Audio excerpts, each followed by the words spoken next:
Hello everyone, welcome to the channel. আজি আৰু এটা নতুন ভিডিও হয়। কাইলে যেহেতু সকলোৰে মেট্ৰিক পৰীক্ষা আৰম্ভ হ'বলৈ গৈ আছে, গতিকে মই ভাবিলো আজি দিনটো দুটামান ইম্পৰ্টেন্ট কথা কওঁ যিকেটা তোমালোকে পৰীক্ষা দিবলৈ যোৱাৰ আগত মানি যাবা। আৰু এনেকুৱা নহয় কি আজি পঢ়াৰ কথা কম বা কেনেকৈ পঢ়িব লাগে এবোৰ নহয়, জাস্ট মোৰ নিজৰ লাইফৰ এক্সপেৰিয়েন্সৰ পৰা তোমালোকক ক'বলৈ গৈ আছো। আৰু এনেকুৱা কথা তোমালোকক নিজৰ পিতৃ-মাতৃ বা ডাঙৰেও তোমালোকক উপদেশ দিয়ে। আৰু মই ইউটিউবত চালো এনেকুৱা ভিডিও বেলেগ কতো নাই, গতিকে মই ভাবিলো দুটামান কথা তোমালোকক জনাম বুলি। চোৱা, কাইলে যেহেতু তোমালোকৰ জীৱনৰ সবতকে ডাঙৰ পৰীক্ষাটো দিবলৈ গৈ আছে, কাৰণ এতিয়ালৈকে তোমালোকে 9 লৈকে অকল বোৰ্ড এক্সামবোৰ দি আছিলা, কিন্তু 10ত এনেও এবাৰ গম পাইছে এবাৰ পৰা মেট্ৰিকটো অলপমান ইম্পৰ্টেন্স কমাই দিছে, কিন্তু হলেওতো আমাৰ লাইফৰ সবতকে ডাঙৰ এক্সাম মেট্ৰিকটোৱে হয়, আগৰ পৰা হেতুৱে হৈ আহিছে। গতিকে আমি কেনেকৈ যাম পৰীক্ষা দিবলৈ, কি কৰিম? নাৰ্ভাসটো সবৰে হয়, সবে হয়তো ভয় খাই আছে, আৰু ভয় খোৱাটো স্বাভাৱিক। যদি তুমি পঢ়িছা, যদি তুমি ভালদৰে পঢ়িছা, ভয় খোৱাটো স্বাভাৱিক। সব মানুহে ভয় খায়। গতিকে দুটামান কথা কওঁ।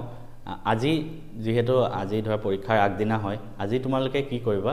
ৰাতি 10টা মান বজালৈকে পঢ়িবা, মানে ভাত খোৱালৈকে, ৰাতি ভাত খোৱালৈকে পঢ়িবা। যিমান পঢ়ি চোৱা, গোটেই বছৰটো তোমালোকে যিমান পঢ়িব আছে পঢ়ি ল'লা, ঠিক আছে? পৰীক্ষাৰ আগদিনা পঢ়ি একো কৰিব নোৱাৰা, একো গোটেই পৃথিৱী চেঞ্জ কৰি দিব নোৱাৰা। গতিকে যিমান পঢ়িব আছে পঢ়া হৈ গ'ল। আজি ৰাতি ভাত খোৱালৈকে পঢ়া, 10টা মানলৈকে পঢ়িলেই হ'ল। তাৰপিছত কিতাপখন জপাবা, তাৰপিছত ভাত খাবা। ভাত খাওঁতে নিজৰ পিতৃ-মাতৃৰ লগত অলপমান কথা পাতিবা, তেতিয়া মানে তোমালোকৰ ভয় ভাৱটো আঁতৰিব, ঠিক আছে? একো ভয় কৰিব নালাগে। আৰু আজি ৰাতি তোমালোকে চোৱা, বহুতৰ ঘৰত পৰীক্ষাৰ আগদিনা মানুহ খবৰ ল'বলৈ বহুত মানুহ আহি থাকে, ঠিক আছে? তেওঁলোকৰ ওচৰত ইমান বেছি বহি থাকিব নালাগে, আহিব, নমস্কাৰ দি কি খবৰ ভাল সুধি তোমাক ক'ব, ভালকৈ পৰীক্ষা দিবা, হৈ গ'ল। তাৰপিছত নিজৰ কাম কৰি থাকিবা। কাৰো ফোন চোন উঠাব কোনো দৰকাৰ নাই। নিজৰ মা দেউতাক কৈ দিবা কাৰোবাৰ ফোন আহিলে আপোনালোকে উঠাই ল'ব, মই নুঠাওঁ, কাৰণ নিগেটিভ এনাৰ্জি আহে, ঠিক আছে? সেইটো কাৰণে তোমালোকে নিজৰ কাম নিজে কৰি থাকা। ৰাতি 10টা মানলৈকে পঢ়িলে হৈ গ'ল। তাৰপিছত অলপমান কথা পাতিবা নিজৰ পিতৃ-মাতৃৰ লগত, তাৰপিছতে 10:30 11টা বজাত আৰামত শুই যাবা, কিতাপখন জপাবা, শুই যাবা। ইমান বেছি কোনো চিন্তা কৰি থকাৰ দৰকাৰ নাই। ৰাতি শুওঁতে কিন্তু বহুত ভালদৰে শুব লাগে পৰীক্ষাৰ আগদিনা, কাৰণ বহুতৰ টেনশ্যনত থাকে, টেনশ্যনত বহুতৰ টোপনিয়ে নাহে। কিন্তু যদি টোপনি নাহে পিছদিনা কিন্তু তোমাৰ পৰীক্ষাত সেইটো এফেক্ট পেলায় হা। গতিকে ভালদৰে শুই যাবা, আৰামত শুই যাবা, একো টেনশ্যন ল'ব নালাগে, কাৰণ মেট্ৰিক পৰীক্ষাহে হয়, ইমান একো নাই। এনেও সহজ প্ৰশ্ন আহিব, MCQয়ে আহিব এবাৰ বেছিকৈ, গতিকে সহজ প্ৰশ্ন আহিব, ইমান চিন্তা কৰিব নালাগে। আৰামত শুই যাবা। শুওঁতে এইটো ভাবিবা যে কাইলৈ যিখন পেপাৰ আহিব সবতকৈ সহজ আহিব, কাৰণ মই গোটেই বছৰটো ভালদৰে পঢ়িছোঁ, ইমানখিনি দিন পৰীক্ষা আগৰ পৰা একেদিন ইমান ভালদৰে পঢ়িছোঁ, ইমানখিনি কষ্ট কৰিছোঁ, ভগৱানে মোৰ কষ্টখিনি সাৰ্থক কৰিবই। গতিকে বিন্দাছ শুই যাবা। পিছদিনা ৰাতিপুৱা উঠিবা, 8 ঘণ্টামান শুব চেষ্টা কৰিবা হা। পিছদিনা ৰাতিপুৱা 7টা মান বজাত উঠিলেই হ'ল। 7টা 7:30 বজাৰ ভিতৰত উঠি যাবা, তাতকৈ আগত নুঠিবা, কাৰণ মানে পৰীক্ষাৰ দিনা ন খোৱাটো ইম্পৰ্টেণ্ট হয়। বহুতে ভাবিব পাৰে কি মই এনেই কথা কৈ আছোঁ, মই নিজে বহুত পঢ়িছিলোঁ পৰীক্ষাৰ আগত, কিন্তু এনেকুৱা নহয়। মই গোটেই বছৰটো ভালদৰে পঢ়িছোঁ, আৰু পৰীক্ষাৰ আগদিনা মই মইতো 10 ঘণ্টামান শুইছিলোঁ চাগে পৰীক্ষাৰ আগদিনা। মেট্ৰিকতো হাই ছেকেণ্ডেৰীটো পৰীক্ষাৰ আগদিনা সদায় মই এনেকৈ শুওঁ, কাৰণ যিমান বেছি ভালদৰে শুবা ন, পৰীক্ষাত গৈ সিমান বেছি ভালদৰে লিখিব পাৰিবা। গতিকে শুৱাটো ইম্পৰ্টেণ্ট। চ' 7:30 মান বজাত উঠি যাবা। উঠি পেলাই গা পা ধুবা, গা পা ধুই ভগৱানৰ ওচৰত এবাৰ সেৱা কৰিবা। তোমালোকৰ ঘৰৰ ওচৰত যদি মন্দিৰ আছে ধূপ জ্বলাব যাব পাৰা, বা যদি ঘৰতে গোসাঁই থাপনাত ধূপ জ্বলাব পাৰা। কাৰণ কিয় জানানে, বহুত আজিকালি ল'ৰা ছোৱালী এনেকুৱা ন, ভগৱান বিশ্বাস নকৰে, মানে অলপ নিজকে কুল দেখায় আৰু বেছি চাইণ্টিফিক যুগৰ দেখায় আৰু। কিন্তু মই কি ভাবোঁ, ভগৱান মানে এটা বিশ্বাস হয়, ভগৱান এটা বিশ্বাস। গতিকে তুমি যিজন ভগৱানকে পূজা নকৰা, আল্লাহক পূজা কৰা, আল্লাহক মানা বা যীশুক মানা, ভগৱানক মানা, যাকে তুমি নামানা, কিন্তু সেইটো এটা বিশ্বাস মানে মানুহৰ।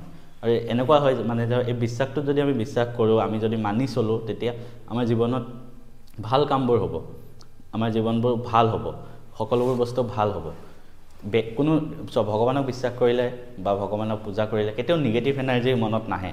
গতিকে পৰীক্ষালৈ যোৱাৰ আগত তোমালোকে এবাৰ ভগৱানক পূজা কৰি যাবা, সেৱা কৰিবা, যাতে যিকেইটা পৰীক্ষা আহি আছে, আজি নহয় গোটেইকেইটা পৰীক্ষাই যাতে মোৰ বহুত ভাল হয়, মই যিমান এক্সপেক্ট কৰিছোঁ সিমানেই ভাল হয়, যাতে নিজৰ মা দেউতাৰ সপোনবোৰ যাতে পূৰা কৰিব পাৰোঁ। গতিকে তোমালোকে এনেকৈ কৰিবা।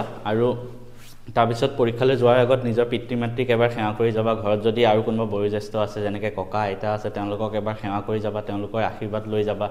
তাৰপিছত যেতিয়া তোমালোকে পৰীক্ষা হলত সোমাব যাবা তোমালোকৰ স্কুলৰ ছাৰ বাইদেউ থাকিব কোনোবা তো স্কুলৰ ছাৰ বাইদেউক এবাৰ সেৱা কৰিবা কাৰণ সকলোৰে আশীৰ্বাদ লোৱাটো বহুত বেছি জৰুৰী হয় এনেকুৱা নাভাবিবা কি যে মানে আমি পঢ়ি যাম কাকো আমি মানে সন্মান নকৰো কিন্তু যদি এটা ল'ৰা কি বহুত ভাল পঢ়াত কিন্তু যদি কাকো সন্মান নকৰে ন হেতুৱে বহুত বেয়া এনাৰ্জি মানে তাৰ লাইফত আনে গতিকে এইখিনি কাম কৰি যোৱা তোমালোকৰ পৰীক্ষা সবৰে ভাল হ'ব আৰু পৰীক্ষা হলত সোমাওতে সময়ৰ আগত সদায় মনত ৰাখিবা সময় যেতিয়া পৰীক্ষা দিবলৈ বহিবা বেঞ্চত ভাবিবা যে আজি প্ৰশ্নখন সবতকে বেছি ইজি আহিব এনেকৈ কৰিবা 30 সেকেন্ড বা 1 মিনিট মান চকুটো জিপি দিবা জিপি পেলাই ভালকে উশাহ লবা উশাহ লৈ ভাবিবা যে আজি যিখন পেপাৰ দিব মই গৈ আছো সবতকে ইজি আহিব কাৰণ মই গোটেই বছৰটো পঢ়িছো ইমান ভালদৰে পঢ়িছো এনেও পেপাৰ ইজি আহিব 1 মিনিট সময় সেই বস্তুটোৱে ভাবি থাকিবা যে পেপাৰ ইজি আহিব এটো ইমান ধুনীয়া ধুনীয়া প্ৰশ্ন আহিব সব লিখিম মই যিমান পঢ়ি আছো সব লিখিম মই ফুল মাৰ্কস পাম হেনেকে ভাবিবা 1 মিনিট সময় অকল পজিটিভ কথা ভাবিবা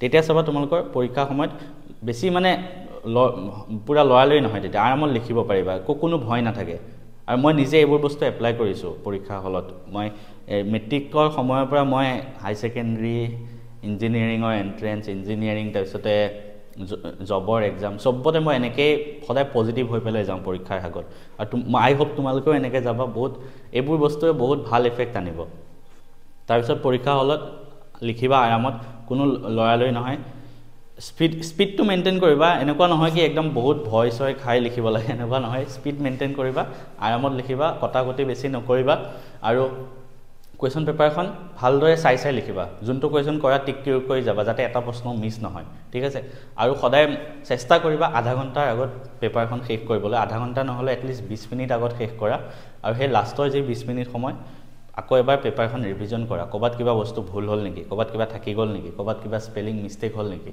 এবাৰ ভালদৰে ৰিভিজন কৰিবা এইখিনি কথা অকল আজি নহয় তোমালোকৰ যিকেটা পৰীক্ষা দিব গৈ আছে সদায় এপ্লিকেবল হ'ব আৰু মই আজি ভিডিওটো যিখিনি কথা ক'লো এটো নাভাবিবা কি অকল মেট্ৰিকৰ কাৰণে কৈ আছো হাই সেকেন্ডাৰী হক জীৱনৰ যিমানে পৰীক্ষা দিবলৈ নোযোৱা মই কোৱা কথাখিনি এবাৰ তোমালোকে মনত পেলাবা আজি পৰা 10 বছৰ পিছতো যদি কিবা পৰীক্ষা দিবলৈ যোৱা মই কোৱা কথাখিনি এবাৰ মনত পেলাবা বহুত তোমালোকক ভাল দিশত গতি কৰিব যেতিয়া পৰীক্ষাবিলাক গতিকে সকলোকে মোৰ ফালৰ পৰা আকৌ এবাৰ শুভকামনা জনালো সকলোৰে পৰীক্ষা ভাল হ'ব কোনো চিন্তা কৰিব নালাগে পেপাৰ বহুত ভাল আহিব বেষ্ট অফ লাক